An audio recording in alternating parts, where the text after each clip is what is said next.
ஒழுங்கமைக்கப்பட்ட குற்றவாளியான கணேமுள்ள சஞ்சீவ கொலை வழக்கின் பிரதான சந்தேக நபராக தேடப்பட்டு வந்த நிலையில் நேபாளத்தில் கைது செய்யப்பட்டு நாட்டிற்கு அழைத்து வரப்பட்ட இஷாரா செவ்வந்திக்கு உதவிய குற்றச்சாட்டில் கைதான போலீஸ் கான்ஸ்டபிள் ஒருவர் உட்பட நால்வரையும் விளக்கமறியலில் வைக்குமாறு கொழும்பு நீதவான் நீதிமன்றம் உத்தரவிட்டுள்ளது. சந்தேக நபரான இஷாரா செவ்வந்திக்கு தங்குமிட வசதிகளை வழங்கிய மதுகம வலிபெண்ண பகுதியைச் சேர்ந்த போலீஸ் கான்ஸ்டபிள் அவரது மனைவியின் தாயார் மதுகம ஷான் என்ற ஒழுங்கமைக்கப்பட்ட குற்றவாளியின் உதவியாளர் மற்றும் மற்றொரு பெண் ஆகியோர் கொழும்பு குற்றப்பிரிவால் அண்மையில் கைது செய்யப்பட்டனர். போலீஸ் கான்ஸ்டபிளின் மனைவியின் தாயார் நேற்று முன்தினம் நீதிமன்றத்தில் ஆஜர்படுத்தப்பட்ட பின்னர் எதிர்வரும் 24ஆம் தேதி வரை விளக்கமறியலில் வைக்கப்பட்டுள்ளனர். இந்த நிலையில் பெண் உட்பட 3 சந்தேக நபர்களும் நேற்று கொழும்பு மேலதிக நீதவான் நுவன் கௌசல்யா முன் ஆஜர்படுத்தப்பட்டனர். இதன்போது அவர்களை எதிர்வரும் 24ஆம் தேதி வரை விளக்கமறியலில் வைக்க நீதவான் உத்தரவிட்டுள்ளார். சஞ்சீவ கொலைக்கு பின்னர் அவர் பல நாட்கள் மறைந்திருந்ததாக கூறப்படும் இடங்களை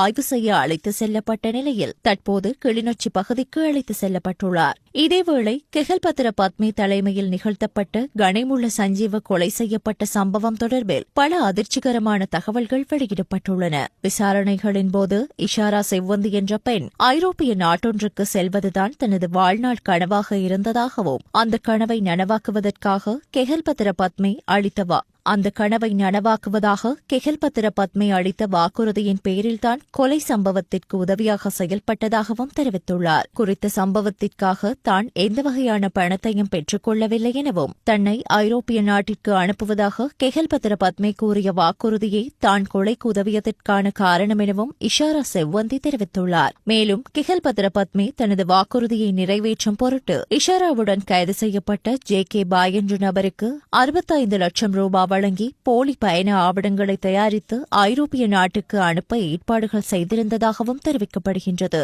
இஷாரா செவ்வந்தி ஐரோப்பிய நாட்டுக்கு செல்லும் கனவை அடிக்கடி பத்மிவிடம் பகிர்ந்ததாகவும் பத்மி தனது போதைப்பொருள் விற்பனை செயல்பாடுகளில் ஈடுபட்டிருந்தபோது அவளையும் பயன்படுத்தி வந்ததாகவும் தெரியவந்துள்ளது.